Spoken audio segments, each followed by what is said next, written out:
आइए जानते हैं आज के प्रमुख अंतर्राष्ट्रीय खबरों को। पहले एक नजर हेडलाइंस पर। इलेक्टोरल बॉन्ड पर सीएए जैसा हमलावर क्यों नहीं हो रहे हैं केजरीवाल और राहुल गांधी। नए चुनाव आयुक्तों की नियुक्ति पर सुप्रीम कोर्ट ने क्यों कहा हम कानून पर रोक नहीं लगा सकते।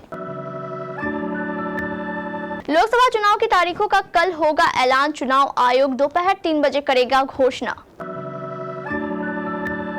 सम्मान नहीं मिला तो हमारे दरवाजे खुले हैं, बीजेपी से भतीजे चिराग को मिल रही तवज्जो के बीच पशुपति पारस ने दिखाए तेवर। सीएए पर अमेरिका की टिप्पणी पर मोदी सरकार का दो टूक जवाब।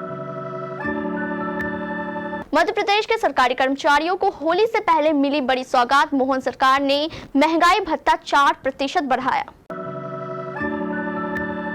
जंग के बीच फिलिस्तीन को मिला नया पीएम, क्या अब गाजा पट्टी के हालात सुधर जाएंगे। ब्रिटेन ने जारी की चरमपंथ की नई परिभाषा, क्या मुस्लिम विरोधी है ऋषि सुनक। अमिताभ बच्चन अस्पताल से लौटे, बिग बी के हार्ट की एंजियोप्लास्टी नहीं हुई। और पिता नेम सिंह ने ध्रुव जोरेल को किया रिटर्न सैल्यूट। इलेक्टोरल बॉन्ड या कहे कि चुनावी चंदे के धंधे का खेल सबके सामने आ गया है। सुप्रीम कोर्ट के आदेश के बाद स्टेट बैंक ऑफ इंडिया द्वारा उपलब्ध कराए गए डेटा को चुनाव आयोग ने जारी कर दिया है। चुनाव आयोग के मुताबिक भाजपा सबसे ज्यादा चंदा लेने वाली पार्टी है। दूसरे नंबर पर आश्चर्यजनक रूप से तृणमूल कांग्रेस का नाम है, जबकि भारतीय राष्ट्रीय कांग्रेस का नाम तीसरे नंबर पर है। कपिल सिब्बल ने आरोप लगाया है कि देश में आजादी के बाद का ये सबसे बड़ा घोटाला है, पर आश्चर्यजनक बात यह है कि दिल्ली के चीफ मिनिस्टर और आम आदमी पार्टी के मुखिया अरविंद केजरीवाल और कांग्रेस नेता राहुल गांधी आखिर इस मुद्दे को चुनावी मुद्दा बनाने में सुस्ती क्यों दिखा रहे हैं। चुनाव आयोग द्वारा बॉन्ड खरीदने वालों की सूची वेबसाइट पर डाल दी गई है। देश भर के जर्नलिस्ट और नेता इस सूची को लेकर केंद्र सरकार और पीएम नरेंद्र मोदी पर हमलावर है, पर अरविंद केजरीवाल और राहुल गांधी अभी भी कोई बयान जारी नहीं कर रहे हैं, जबकि सूची जारी हुए करीब 20 घंटे बीत चुके हैं। एक तरफ जहां चुनाव आयुक्तों की नियुक्ति वाले नए कानून को सुप्रीम कोर्ट में चुनौती दी गई है, वहीं दूसरी तरफ सरकार ने इसी कानून के जरिए 2 आयुक्तों की नियुक्ति भी कर दी है। मामले की सुनवाई आज शुक्रवार यानी 15 मार्च को हुई। सुप्रीम कोर्ट ने 2023 के उस कानून के तहत नए निर्वाचन आयुक्तों की नियुक्ति पर रोक लगाने से इनकार कर दिया, जिसमें भारत के प्रधान न्यायाधीश को चयन समिति से बाहर रखा गया है। कोर्ट ने कहा कि वह चयन समिति से सीजेआई को बाहर रखने वाले 2023 के कानून पर अंतरिम आदेश के जरिए रोक नहीं लगा सकता। हालांकि कोर्ट ने इसकी अगली सुनवाई की तारीख 21 मार्च तय कर दी है। दरअसल सुप्रीम कोर्ट ने मामले में एक और आवेदन दाखिल करने के लिए कहा है, जिसके बाद 21 मार्च की तारीख मुकर्रर की गई है, यानी कि अब ये मामला 21 मार्च तक स्थगित रहेगा। लोकसभा चुनाव 2024 की तारीखों का ऐलान चुनाव आयोग कल शनिवार को दोपहर 3 बजे करेगा। इसके साथ ही कुछ राज्यों में विधानसभा चुनाव की तारीखों का भी ऐलान किया जाएगा। ये विधानसभा चुनाव ओडिशा, सिक्किम, अरुणाचल प्रदेश और आंध्र प्रदेश में होंगे। नवनियुक्त चुनाव आयुक्त ज्ञानेश कुमार और सुखबीर सिंह संधू के साथ मुख्य चुनाव आयुक्त राजीव कुमार लोकसभा चुनाव की तारीखों का ऐलान करेंगे। चुनाव आयोग के सभी सोशल मीडिया प्लेटफॉर्म पर इसकी लाइव स्ट्रीमिंग की जाएगी। सूत्रों ने बताया कि लोकसभा चुनाव 7 से 8 चरणों में हो सकते हैं। बिहार में एनडीए में सीट शेयरिंग का फॉर्मूला तय हो गया है। सूत्रों की माने तो बीजेपी चिराग पासवान की पार्टी को 5 सीटें देने पर राजी हो गई है, जबकि चिराग के चाचा पशुपति पारस को एक भी सीट नहीं मिली है। ऐसे में केंद्रीय मंत्री और राष्ट्रीय लोक जनशक्ति पार्टी के अध्यक्ष पशुपति कुमार पारस ने कहा कि आज हमारे संसदीय बोर्ड की बैठक हुई। सदस्यों ने फैसला किया है कि जब तक भाजपा के उम्मीदवारों की पूरी लिस्ट सामने नहीं आ जाती, हम बीजेपी के राष्ट्रीय अध्यक्ष प्रधानमंत्री नरेंद्र मोदी और गृह मंत्री अमित शाह से आग्रह करते हैं कि हमारे 5 सांसदों पर विचार करें। हम सूची का इंतजार करेंगे। घोषणा के बाद अगर हमें उचित सम्मान नहीं दिया गया तो हमारी पार्टी स्वतंत्र है और हमारे दरवाजे खुले हैं। हम कहीं भी जाने को तैयार रहेंगे।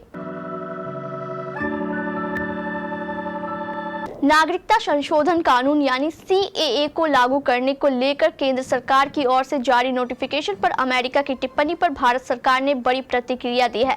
भारतीय विदेश मंत्रालय ने बयान जारी करते हुए कहा कि नागरिकता संशोधन अधिनियम 2019 भारत का आंतरिक मामला है और यह भारत की समावेशी परंपराओं और मानवाधिकारों के प्रति हमारी प्रतिबद्धताओं को ध्यान में रखते हुए लिया गया फैसला है। जिनके पास भारत की बहुलवादी परंपराओं और क्षेत्र के विभाजन के बाद के इतिहास के बारे में सीमित जानकारी है, उनको इस मुद्दे पर ज्ञान देने का प्रयास नहीं करना चाहिए।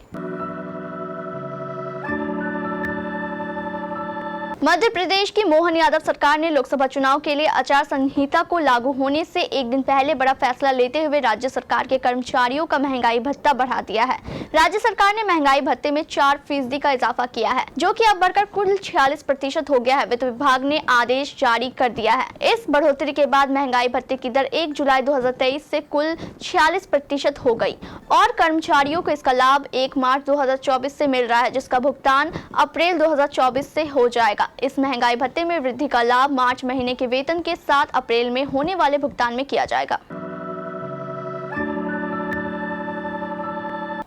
इजराइल हमास युद्ध के बीच फिलिस्तीन के पूर्व प्रधानमंत्री मोहम्मद सतिये ने हाल ही में इस्तीफा दे दिया है। अब उनकी जगह मोहम्मद मुस्तफा ने ले ली है। पीएम मुस्तफा को उनके आक्रामक ढंग से काम करने के लिए जाना जाता है। उन्होंने हमास के कंट्रोल वाले गाजा में भी सुधार के लिए कई प्रयास किए थे। माना जा रहा है कि वे युद्ध रुकवाने से लेकर पूरे फिलिस्तीन को एकजुट करने जैसा काम भी कर सकते हैं।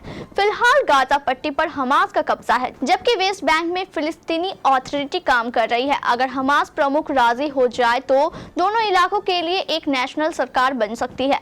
नए पीएम पहले भी ऐसी कोशिश करते रहे थे। ब्रिटेन में सरकार ने चरमपंथ की नई परिभाषा जारी की है। इजराइल हमास युद्ध की शुरुआत के बाद से घरेलू तनाव बढ़ा हुआ है। इस बीच हाउस ऑफ कॉमन्स में चरमपंथ की नई परिभाषा का खुलासा समुदाय सचिव माइकल गोव ने किया है। उन्होंने गुरुवार को कहा कि नई परिभाषा ब्रिटेन में इस्लामोफोबिया और यहूदी विरोधी भावनाओं को बढ़ने से रोकती है। गोव ने कुछ दिनों पहले कहा था कि फिलिस्तीन समर्थक प्रदर्शनों में भाग लेने वाले अच्छे दिल के लोग चरमपंथियों को बढ़ावा दे रहे हैं। ब्रिटिश सांसदों से उन्होंने कहा कि मध्य पूर्व में युद्ध के कारण चरमपंथ में बढ़ोतरी हुई है। अमिताभ बच्चन को एंजियोप्लास्टी के बाद हॉस्पिटल से छुट्टी मिल गई है और वो बिल्कुल ठीक है। बताया गया है कि उनकी ये एंजियोप्लास्टी हार्ट की नहीं बल्कि पैर में क्वाट की हुई है। बिग बी के फैंस को जैसे ही उनके हॉस्पिटलाइज होने की सूचना मिली, वे उनके स्वस्थ होने की प्रार्थना करने लगे। बता दें कि शुक्रवार यानी आज सुबह ये खबर आई है कि एक्टर को हॉस्पिटलाइज किया गया है, जहाँ उनकी एंजियोप्लास्टी होनी है। एक्टर को कोकिलाबेन अंबानी हॉस्पिटल में भर्ती कराया गया था। जो फैंस इस बात को लेकर घबराए हुए थे कि उनके हार्ट की एंजियोप्लास्टी हुई है, उन्हें बता दें कि ऐसा नहीं है। दरअसल उनके पैर में बने क्वाट की वजह से पैर की एंजियोप्लास्टी की गई है।